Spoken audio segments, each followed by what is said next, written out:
Kakek tak ni.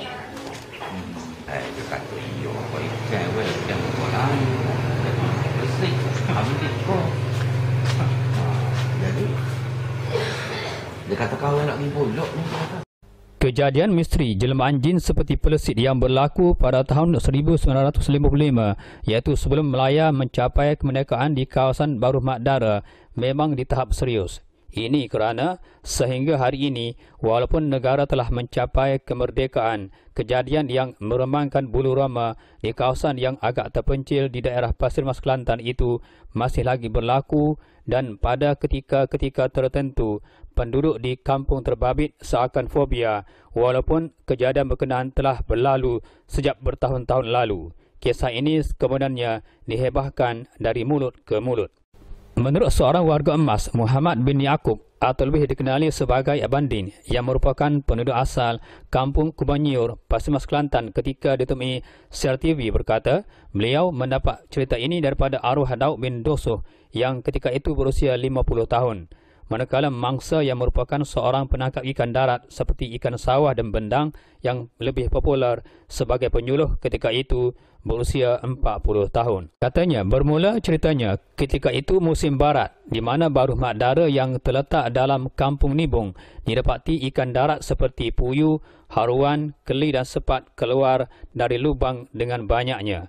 Ini disebabkan pada sebelah petangnya hujan turun dengan agak lebat setelah kemarau agak lama melanda kampung berkenaan. Disebabkan hujan lebat turun dengan tidak berhenti-henti menyebabkan air melimpah dan memenuhi Baru Mak Dara. Berikutan air melimpah ke seluruh Baru Mak Dara menyebabkan ikan-ikan darat tadi yang menghuni dalam telaga keluar beramai-ramai mengikut aliran air dalam sawah tersebut. Sambung Abang Din, pada suatu hari apabila diketahui semua ikan-ikan darat seperti puyuh, haruan, keli dan sepat semuanya keluar dari lubang telaga mengikut arus air, seorang penangkap ikan yang gemar menyuluh menggunakan jebak seperti sarung pelita ayam dibuat dari tin minyak masak yang ketika itu berusia dalam lingkungan 40 tahun dari kampung berkenaan menjadi agak girang kerana inilah rezekinya yang ditunggu-tunggu pada malam itu. Kira-kira jam 8 malam selepas maghrib, beliau bergegas ke tempat yang dimaksudkan untuk tujuan menyuluh dan menangkap ikan sebanyak mungkin kerana itulah aktiviti sejak zaman kanak-kanak sehingga beliau dewasa. Setelah tiba di tempat yang dimaksudkan iaitu di kawasan Baru Mak Dara itu, dia melihat ikan-ikan yang mengikut arus air di sawah padi itu semakin banyak, tidak terkira apabila malam semakin larut. Terlalu girang melihat ikan-ikan tersebut, dia memukul dan menetak ikan-ikan itu dengan senjata parang panjang yang sejak tadi telah terhunus di tangannya. Dia berasa agak lama menetak ikan-ikan yang keluar dari telaga itu dan pada hematnya sudah banyak ikan yang terkena tetakan mata parangnya. Namun dia agak hairan pada ketika itu kerana tidak memperolehi ikan yang dihajatkannya. Dengan kata lain, seolah-olah ikan-ikan yang terkena mata parangnya tidak mati. Si penangkap ikan itu berasa agak letih menetak ikan-ikan itu sehingga pada perkiraannya masa sudah mencecah jam 3 pagi. Dia berhenti buat sementara untuk menyedut rokok daun yang telah dibawa khusus pada malam itu. Tiba-tiba terdetik di hatinya, tentunya berasa agak kesunyian jika menghisap rokok seorang diri. Lantas dia mengatur langkah ke rumah rakannya di kampung Becah Kita. Setelah tiba di laman rumah rakannya itu, dia memanggil rakannya berulang kali supaya melayannya. Setelah berulang kali memanggil rakannya itu, dari dalam rumah tiba-tiba beliau terdengar sahutan sebagai menandakan rakannya ada di rumah ketika itu. Siapa dia? Tanya rakannya dari atas rumah seraya menyahut panggilan si penyuluh ikan itu. Aku, jawab si penyuluh ikan agak ringkas. Tentunya akan dipahami oleh rakannya kerana itulah kelazimannya bercakap setiap kali bertemu. Mu mari mana? Mu datang dari mana? Tanya rakannya. Aku mari menyuluh ikan, aku datang menyuluh ikan. Kalau begitu naiklah, pelawa rakannya itu supaya beliau naik ke rumah pada pagi itu. Tambah Abang Din, setelah dipelawa oleh rakannya itu, beliau mula melangkah anak tangga untuk naik ke atas rumah sebagaimana yang dipinta rakannya itu berbekalkan jebak pelita ayam dan seberkas rokok daun tergenggam erat di tangannya. Jebak pelita ayam itu kemudiannya disangkutkannya di sebatang dinding rumah rakannya itu, lalu api pelitanya itu dipadamkannya. Rakannya itu mempersilakannya duduk bersimpuh sementara menyeduk rokok yang telah siap dalam tepak sirih. Dia kemudiannya bertenggek di atas bendul di rumah rakannya di kampung Pecah Kita sambil menyeduk rokoknya sedikit demi sedikit, lalu menghembuskan asapnya keluar dari bibir mulutnya sambil menikmati kunyahan sirih pinang yang telah disiapkan di dalam tepak sirih itu. Menurutnya, dalam masa sedang menikmati sirih pinang sambil menghisap rokok di rumah rakannya di kampung Pecah Kita pada pagi itu, rakannya itu bertanya adakah beliau memperoleh banyak hasil ikan.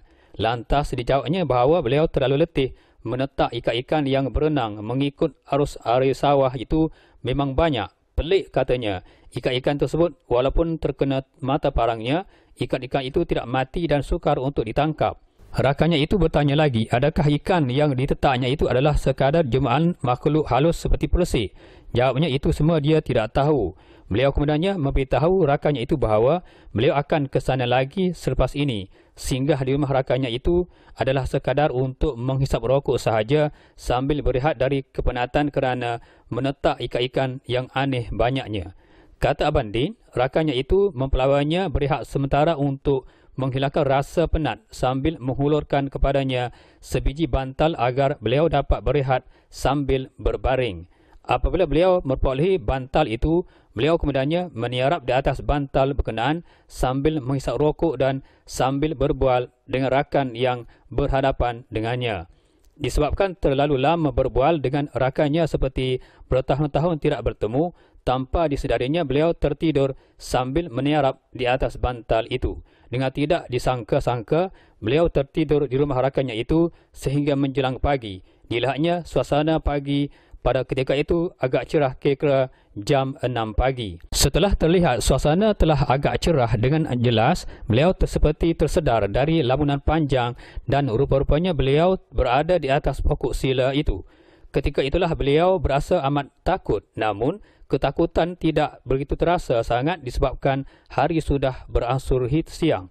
Dia memperhatikan sekeliling dan terlihatnya jebak pelita ayam yang disangkutkannya di dinding rumah rakannya itu kini pada sebelah malamnya masih tergantung di dahan pokok sila itu. Pada ketika itulah terdetik di hatinya bahawa beliau telah dipermainkan oleh jin persik itu. Beliau kemudiannya turun dari pokok sila itu dan pulang ke rumah, dan setelah tiba di rumahnya, beliau memaklumkan kejadian itu kepada ahli keluarganya termasuk jiran tetangganya. Setelah diketahui pengalamannya itu dari keluarganya itu, perasaannya serba salah dan berbelah bagi antara percaya atau tidak, sebab beliau pernah berbual dengan rakannya di sebuah rumah rakannya itu sendiri. Pada ketika yang sama, beliau seolah-olah tidak sedarkan diri seperti dalam kerasukan sesuatu disebabkan terlalu terkejut dengan kejadian itu, dan pada masa yang sama fikirannya bercelaru kerana tidak berupaya berfikir dan membuat keputusan. Beliau kemudiannya dibawa oleh ahli keluarganya untuk mendapatkan rawatan secara tradisional dalam usaha memulihkan keadaannya yang bercelaru itu. Pengamal rawatan tradisional yang merawatnya itu memberitahunya dia telah terkena gangguan makhluk halus tempat beliau melihat ikan-ikan yang terlalu banyak itu.